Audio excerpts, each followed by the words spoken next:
Hello everyone's, আমি পাপিয়া ইন্ডিয়ার শিলিগুড়ি থেকে আমার নতুন একটি ব্লগে তোমাদের সকলকে স্বাগতম।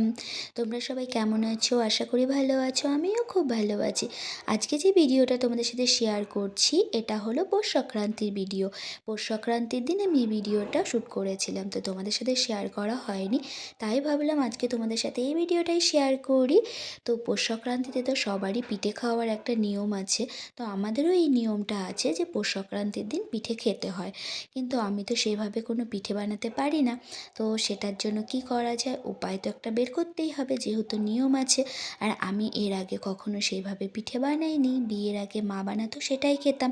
আর বিয়ের পরে আমি কখনো পিঠে বানাইনি। এই ঠান্ডার সময় আমরা চলে যেতাম ওই বাড়ি বলতে শ্বশুর বাড়ি, তো সেখানে মামুনিই পিঠে বানাতো আর আমরা খেতাম। তো সেটার জন্য পিঠের রেসিপি আমার সেইভাবে জানা ছিল না। তো কি করা যায়, পিঠে তো খেতে হবে, তাই ফোন করে বসলাম দিভাইকে। দিভাইয়ের থেকে একটা সহজ রেসিপি জেনে নিলাম যে পিঠে কি করে বানাতে হবে। তো সব রেসিপি শুনে আমার কাছে মনে হলো এটাই সব থেকে সহজ হবে।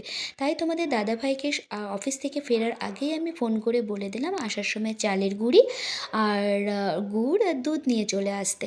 তো আসার সময় ঠিক তাই করেছে, চালের গুঁড়ি, দুধ আর গুড় নিয়ে চলে এসেছে।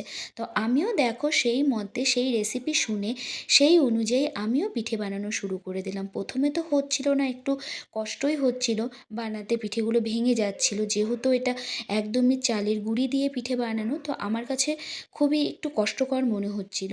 তো যাই হোক, ঠেলে ঠুলে চেষ্টা করতে করতে হয়ে গেল কতগুলো পিঠে।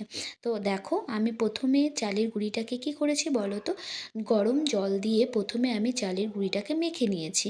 মেখে তারপর দেখো আমি এক একটা ডো করে, তো সেটার ভেতরে গুড় দিয়ে আমি হাত দিয়ে বলগুলো করে একটু লম্বা লম্বা করে চালের গুঁড়ি দিয়ে সেটাকে টাইট করে একদম পাশে রেখে দিচ্ছি।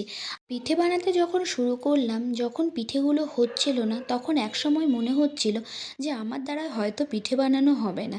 যাই হোক, চেষ্টা করতে করতে অনেকগুলো পিঠে তৈরি হলো। আর এই দিকে দেখো আমি দুধ কিন্তু বসিয়ে দিয়েছি। আর যেহেতু এটা দুধে ফোটানো হবে, তো তার জন্য আমি দুধটাকে আগেই কম স্টিমে জাল করে নিয়েছি। আর এইদিকে দেখো আমার পিঠেগুলো রেডি হয়ে গেছে। আর ওই দুধের মধ্যে তেজপাতা আর আমি কতগুলো এলাচ ভেঙে দিয়ে দিলাম। এবার এটাকে ফুটতে দিতে হবে কিছুক্ষণ সময় ধরে। তো আমিও দেখো একটু নেড়ে চেড়ে দুধটাকে ফুটিয়ে নিলাম। এবার আমি এই দুধের মধ্যে পিঠেগুলো দিয়ে দেব। দেখো একটা একটা করে কিন্তু আমি পিঠেগুলো দুধের মধ্যে দিয়ে দিচ্ছি। আর এইভাবেই কিন্তু দিতে হবে।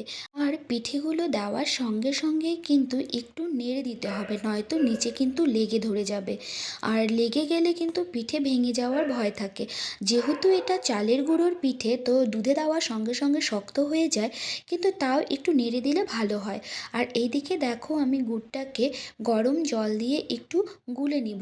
যেহেতু গুড়টাকে আমি গরম দুধের মধ্যে দিব, তো সেটার জন্য আমি গরম জল দিয়ে ফার্স্টে গুড়টাকে গুলে নিলাম।